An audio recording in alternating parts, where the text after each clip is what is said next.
Welcome to the Heart and Soul Elevation Podcast, where faith meets wellness and women learn to live aligned, spirit, mind, and body. We're your hosts, Melissa Holman and Stephanie Pasniokis, two Jesus loving women passionate about helping you steward your health without losing sight of the one who gave it to you. Around here, healing happens in community. Scripture leads the way, and science simply confirms what God designed. Let's elevate your heart and soul together. Stephanie and I did not know each other until really April of this year. April of 2025. Yeah. We didn't even know each other. I mean, we knew of each other because we both had the same business coach, but we didn't know each other. Like, she helped me out with some technology stuff one time, but I think that was really the only interaction we had before we met in person. Is that right? Do you remember? Is that what I'm? No, am I remembering it correctly? That's exactly right. I didn't know much about you. And what I did, who I was. I knew you did some like aromatherapy stuff. I didn't really know much about what lemon balm coaching was about. I know that I was helping our business coach on the technical side to help people get up and running in their business, and you were eventually asked to be a sort of the success and support coach. It's like, oh, what is she doing? Right. Yeah. But and then you were at this retreat. This business retreat at the Well of Mercy, one of the most beautiful, blessed places I've ever been personally. A huge spiritual growth there for me every single time. Well, A place of true soul rest for me. I have to be honest. I have never, ever really felt comfortable in women's spaces like that, where there's a bunch of these women coming together, because I have a very masculine energy about myself. Somebody even asked me on a podcast episode when I was doing the aromatherapy podcast, how do you marry those two together? Because aromatherapy is a very feminine energy field. And I'm like, well, I just bring a different perspective. But so going into this retreat at the Well of Mercy, it wasn't necessarily that I had my guard up, but I didn't really expect much out of it. Because I'm starting to now, but I never really before felt comfortable in large groups of women. Always made me feel very uncomfortable. Here we are sitting here, and I learned something about you that completely reflects my life experience. Oh my gosh. Like seriously, to the point where my husband, I met him because I was the girl that hung out with a group of guys. With the guys. We played. Yes. We were gamers when we were in high school. Like I just didn't get the girls they were mean. They stabbed me in the back. They were, I just had a very unfortunate, and God has healed that over the years for me. But yes, these types of things are difficult. So a lot of the times at Well of Mercy, I was just off of myself when everybody else was together. I would do that. That's what I was expecting. That is exactly what I expected. But you messed up a lot of my plans for being completely alone a lot of the times at the retreat. We found ourselves talking, and that was what was amazing, because I did not expect you to be a sister in Christ at all. I know. And I had no idea. I was sitting, our business coach gave us like plenty of time to just be and exist in this beautiful space. And I like to read. So I woke up, I made my Scottish blend breakfast tea, and I sat there with my book, which was Michael Crichton's State of Fear. Oh, love that book. Here I am at this gorgeous retreat reading a very, very masculine book. Anyway, reading State of Fear, and out comes Stephanie to do her morning routine. And she's like, what are you reading? And I showed her, and the look on her face was it wasn't really shock. No, I was surprised. I mean, it literally is one of my favorite books. Yes. I quote from it all the time. I mean, I can't even and it's not a book that you were not going to walk up to many females and say, hey, what's one of your favorite books? And I'm like, oh, I love everything by Michael Crichton. And State of Fear, my gosh, is one of the, and Dan Brown or whomever, like whatever, and, so it's interesting. That was like our first inkling that we had things in common outside of just being entrepreneurs. Exactly. And you might be wondering, like, why are we talking about this now? Is this inspiring? Is this whatnot? The thing is that that was the beginning of more and more discovery. And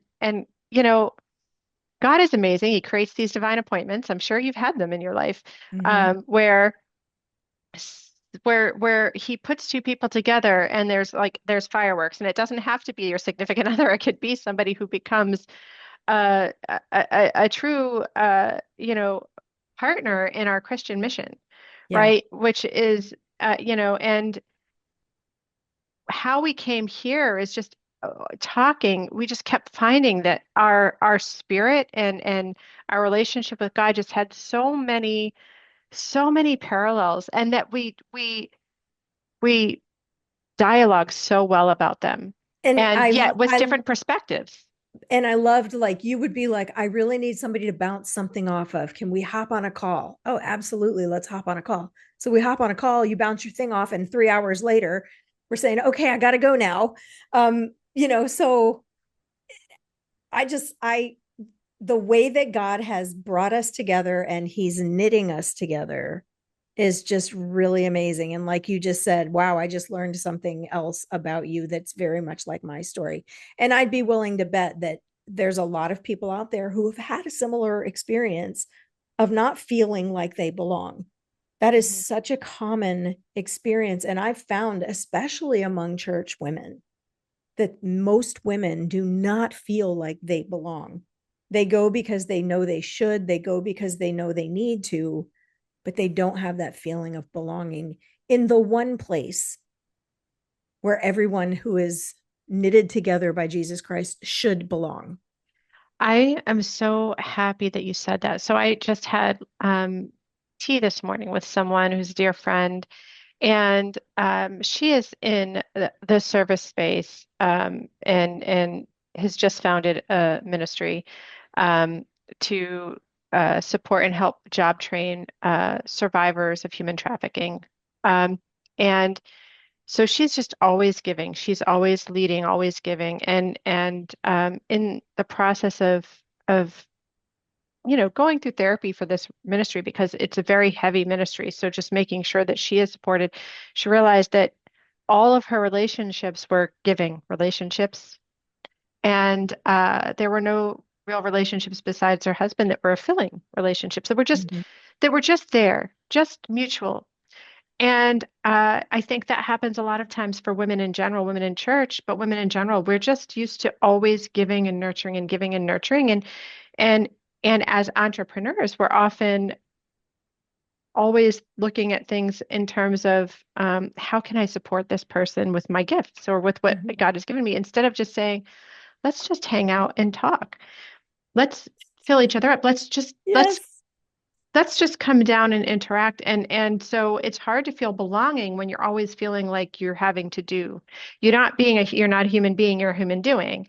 And it's funny, we weren't going to talk about this right now, I don't think, but the Proverbs 31 woman came up because as entrepreneurs, and as women in general, we think, oh, well, that's the one we want to be. I That is mean, the gold that is the standard. gold standard of women. But Yeah. I look at her and I want to go to bed. I'm like, oh, I need a nap. Now I work like that, but what happens is it's so easy to get out of balance or out of harmony with the way our Yes. life is supposed to be when Yes. when it says right there, like, and her lamp does not go out at night. And I'm like, what? And you know what I would be doing I'm if at my like lamp never went 10:15. out at night? If my lamp never went out at night, I would be screaming into my pillow. That's what I would be doing. Right. And Actually, you know so, what I'd do? I'd get one of those face masks and earplugs and just shut the world out if yeah, that was I what do my house sleep was like. with an eye mask, Mm, because I have, yeah, long story. yeah. Anyway, we'll get there sometime because that's what this is what our conversation is going to be in the future. I am, you know, guys, what our conversations became was heart and soul elevation, was a faith first focus to health and wellness. So, Yes. I discovered, and I think you did too, looking out there, a lot of people have Christian health and wellness podcasts, but they're health and wellness podcasts by people who happen to be Christian.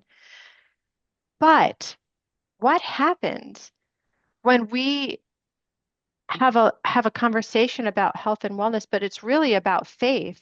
Mm-hmm. And then what happens throughout that? Because what happens there is we start finding out that ultimately everything, everything with a faith first focus ends up impacting how we show up in the world, and how we show up in the world and how we interact with the world is the very definition of wellness. I mean, even according to the CDC, the impact that you have in the world, the impact that you have in your community, your ability to be in the world and belong and and receive from it, that's wellness.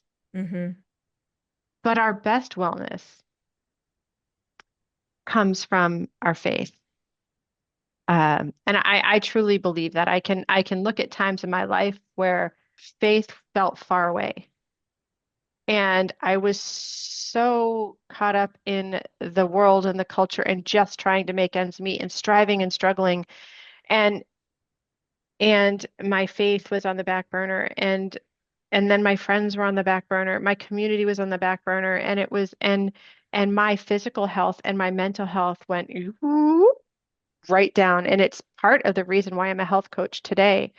But but what happened first? I lost track of my faith. That's what allowed all that to happen. And I'm not saying that if you have faith, you're going to be in perfect health. That's not what this is about. But it's a foundational cornerstone to Well, our life. one of the pillars of my business is, right, we were designed for community and connection. I say it all the time, ad nauseum. People hear it almost every single time I speak. We were designed for community and connection. And where does healing happen? Healing happens in community. Healing does not happen in isolation. The opposite of addiction is not sobriety. The opposite of addiction is community. It absolutely Commu- is. And in fact, that was the study on Rat Park. I don't know if you've read that study. Are Mm-mm. you familiar with the Rat Park study? So there was a researcher, I'm going to have to look him up.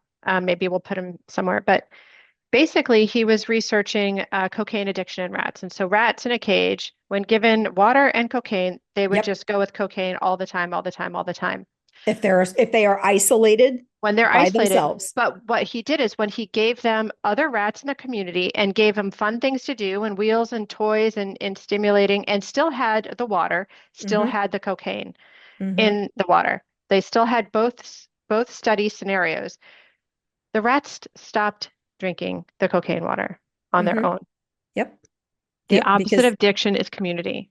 yep, healing happens in community. And that is one of the things that we want to create with this podcast is community, not just us sitting up here talking heads, but create a real vibrant community where people are healing together, walking that healing journey together. Because I feel like if we could live in a world full of people that are on a healing journey, just imagine the vibration that would be increased in the quantum field.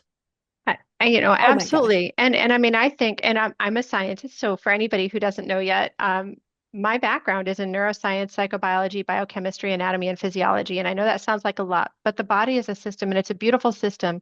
And my son, my middle child, asked me one day at dinner, because Mom, how can you be a scientist and a Christian?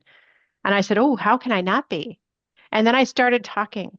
And and what's most amazing to me is when you say we were designed for community and connection, we absolutely are. Healing only happens in community. And how do we know this? Because it's in that community when we feel safe, that our body is in parasympathetic mode, that we're connecting with people and oxytocin is released. And oxytocin shuts down cortisol, that stress. And Mm-hmm. in that parasympathetic, in that oxytocin, in that safety, in that love, right? Love casts out Safety. fear. Yep. Yep. You can't have safety and fear coexisting. Cortisol is a fear chemical in our body. Oxytocin is a safety and love chemical in our body. Perfect love casts out fear. Mm-hmm. And it literally happens in our body. Yep. Physically, biochemically happens in our body when we are in connection and community with others. And in the parasympathetic state of your body, that lower stress state, that higher vibration state is the only state that your body will put resources toward healing. Yep. Otherwise, it's just trying to survive. It's just trying to survive. Mm-hmm. And the Yeah. number one tool that the enemy uses is isolation. Yes. Healing does not happen in isolation, it happens in community. So, It yeah. does. And I can tell you, one of my stories when I was young, I was married, I was newlywed, and we were a couple of years into our marriage, and I was like, well, we're going to have kids. So, and we were both working, but at the time, but not very making much money. And I knew that living where I live in the world, that um, I wasn't going to be able to afford daycare. So I figured I would just stay at home with our new family. So I made this very on the paper smart decision to stop working before I had the Pros kids, and cons. Absolutely. to Yes. figure out how to live on one income. Can I tell you how lonely I got immediately, how depressed I became, how much I felt like I didn't have a purpose, how guilty I felt that I got to stay home without any work to do while my husband was out working. All of my preconceived notions about what I was supposed to be all came crashing in. And I got so depressed. And because what was my purpose? Now I'm Yeah. just sitting at home without an income, learning how to make ends meet. So I ended up connecting with other at-home moms, older moms too, 20 years older, some with kids already in college, connecting with people who who were in that phase of life and or who were planning on being in that phase of life and learning from them and being in that community. And then I had my baby and Yeah. I had a support system. And these are people I didn't know before because I was working all the time, Yeah. right? But interestingly enough, that negative spiral in my brain of all that negative self-talk and my worthlessness and all of that disappeared in community. Yes. And I want to bring this back full circle to what we started with. We showed up to this retreat. Both of us, apparently, now that I know, were expecting to just be alone and not really have much community and connection there. And yet, God showed up and brought us together. Like, we weren't knit together at that retreat right away, right? But we were finding those commonalities. And then, and I remember you kind of like gently asked, are you a Christian? I know, I Like, was are you a afraid to Christian? ask you. I'm like, I'm starting to get this little inkling here that Well, I'm just throw the myself out there. and the thing is, in the community that we were in under this business coach, I mean, it's a great community. She's a wonderful coach, but there were a lot of people in the community who are not Christians. They're Mhm. serving in a beautiful way, but they're not serving the people that I'm serving or you're serving. And it was just interesting to be a part of that community. Not too far off the mark for me because I've been in the aromatherapy community for a while and it's very full of a lot of woo woo. Um, and I'm woo woo, so it works.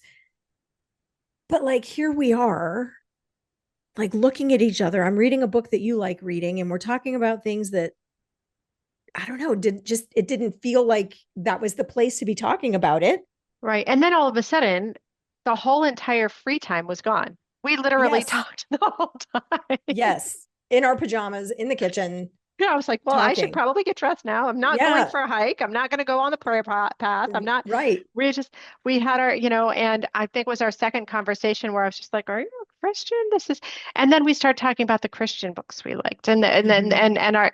I just I was blown away. I thought, and I think I even asked, like, are you a Christ follower? Like, well, would you consider yourself like all in? Like, Yeah, I don't remember the exact words I used, but yeah.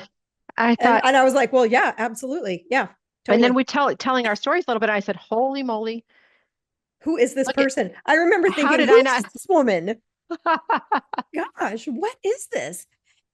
Yeah, it was pretty great.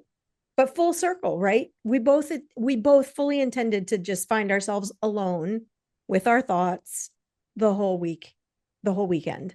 Hmm. And yet God created a community because where two or three are gathered together, right? He Absolutely. is there in the midst of them. And I don't know about you, but like I felt it because it was like, oh my gosh, I actually have a sister in the entrepreneurial arena working, doing something completely different than I'm doing, but the way that it comes together with your brand of wellness and my brand of wellness and healing, it's like a perfect mesh. Perfect Absolutely. match. I mean, it's the very, very complimentary. And I love how Oh, we both, I joke with my husband, I'm not the girliest girl. And I look at him, I'm like, and, I'm like, it's really funny. I mean, I'm going to be the first one to sit down and watch a Marvel movie with him, like oh my I just, gosh, yes. like, I am, so not the girliest girl. And I think once upon a time, if people saw me as a kid, they would have said, oh, you're not a girl. I used to run around like I know. Let's just what that totally other thing. But I just but I in fashion not my thing. But let me tell you, I am the one that asks why. I am the one that I've just God has given me a inquisitive curiosity and just wanting to learn about the amazing creation, our physical body, our system. I love And that that. is what I know. And so you talked about how like you're a little you're the woo-woo side of it, but I am in like I am the science. I am into the science. All of the first Christians, all of our first science understanding came from Christians who said God is a God Why? of order. He must be knowable and discoverable. Right. And it's true. And it's Right. true. And so every time I dig deeper and somebody goes, "Oh, that's just proof that such and such," I'm like, actually, no, let's like really dig into this and let's use our brains because this is truly amazing. Let's play with this. Let's explore it. And again, I think it's in well, Paul says, uh, I think it's in I don't remember which book, so I don't want to say. I'm not Um, good at but he addresses. but So, he talks about like, not quarreling over words. It was in Timothy. And he was it was a letter to Timothy. He was like, people quarreling over words. And mhm. really it's about we can get so within our Christian brothers and sisters and get caught up on some picayune detail that, you know what? It doesn't matter. Because in the end, I don't care if I'm right or wrong about a small detail. It's not going to be the thing that keeps my brother and sister from Christ, right? That's our relationship. I Right. get to ask God when I die, hey, was I right or wrong on that one? Tell me. And he goes, actually, this is what's really happening. And then, the whole quantum Well, field opens up or something. right. It's like things that we just can't possibly know. It's like we can see in two dimensions and And that's it. ultimately, our knowing is irrelevant. It really truly is, honestly, because Because it's about community and connection. what matters is Christ and the community and connection that comes as a result of being a sister in Christ. That's what Absolutely. really truly matters. And you have all this knowledge and I have all this knowledge. And what is your intuitive gift? Okay? I've been having this conversation a lot recently. Everybody has an intuitive gift. Some people audibly hear God's voice.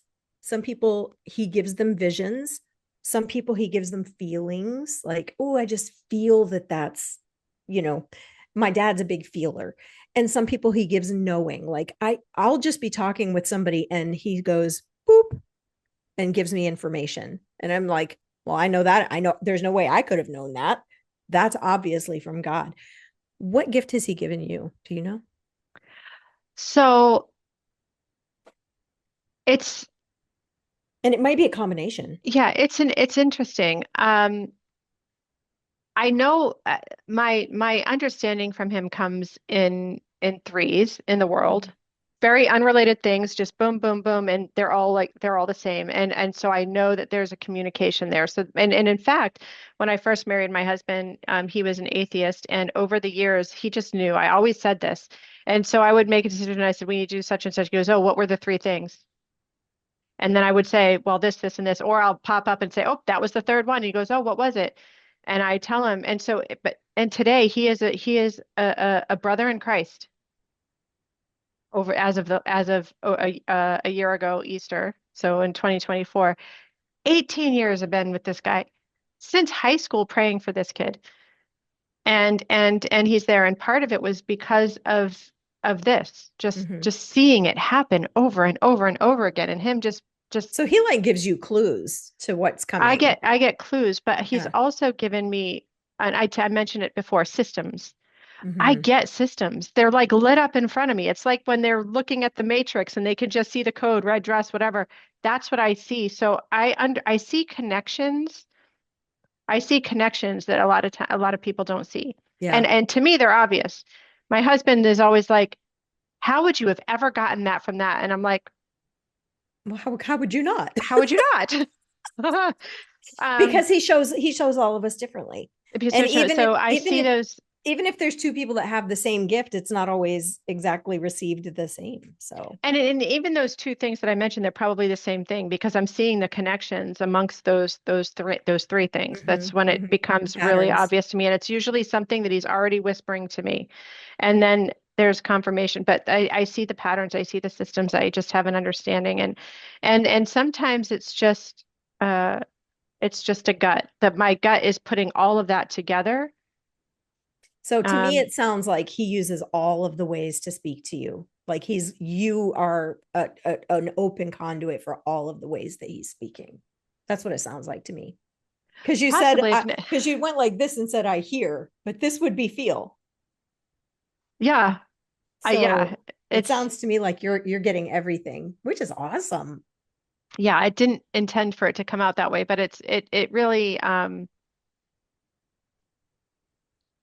yeah, it's hard to explain. I can't say that I necessarily have ever gotten divine information. My father certainly has. My father hears literally the voice of God. Mhm. Yeah, I some mean, it's people can hear almost it. like he can hear it, Yep. and it's insane. Like I'm Mhm. like I want to be you, but I am also love being me. I love the way and God talks to me in the way He knows I'll hear, Exactly. right? Through And He systems does that and for each of us. connections. Yes. Yeah. Yeah. That's So amazing. as we, I guess, wrap up this was how we met. This is what Heart and Soul Elevation podcast is about. It's a faith first focus, but our vision really and I think we put this together. I'm just going to read it Yeah. to spark a movement of women who pursue Jesus first, steward their health well, and influence their families and communities through renewed vitality. And we want to establish this podcast, Heart and Soul Elevation, as a trusted lighthouse for women, for you, women of faith seeking spirit, mind, and body renewal um, for deeper connection and healing. And I want you to hear the way that we said that. We want you to seek spirit, mind, and body renewal. Because if you listen to the world says what? Mind, body, and spirit, as if our spirit is the last thing. Hmm. But here we understand, we understand that we are spirit beings inhabiting a body. Hmm. Spirit first, Jesus first, mind and body. Yeah. And God is amazing. And this body that he created, it's inextricably intertwined and connected with our mind and our spirit. Mhm. It's three in one. Yep. They're inextricable. So our spiritual health influences our mental and physical health. Our mental health influences our spiritual and our physical health. And our physical health provides the conduit for good spiritual and mental health. But You can't separate them. you You cannot cannot separate them. separate them. You cannot separate them. We cannot compartmentalize them. You can't compartmentalize your healing, and healing happens in community. And so here we are. So here we are. Thanks for joining us for today's conversation on Heart and Soul Elevation. If this episode encouraged you, tell us about it in the comments and share it with a friend. Remember that healing happens in community. Be sure to subscribe to the show and click the bell so you never miss an episode. And come back to join us for more faith first conversations where we grow together in real time. Until then, keep your eyes on Jesus, care for the body he gave you, And may his peace guard your heart and mind.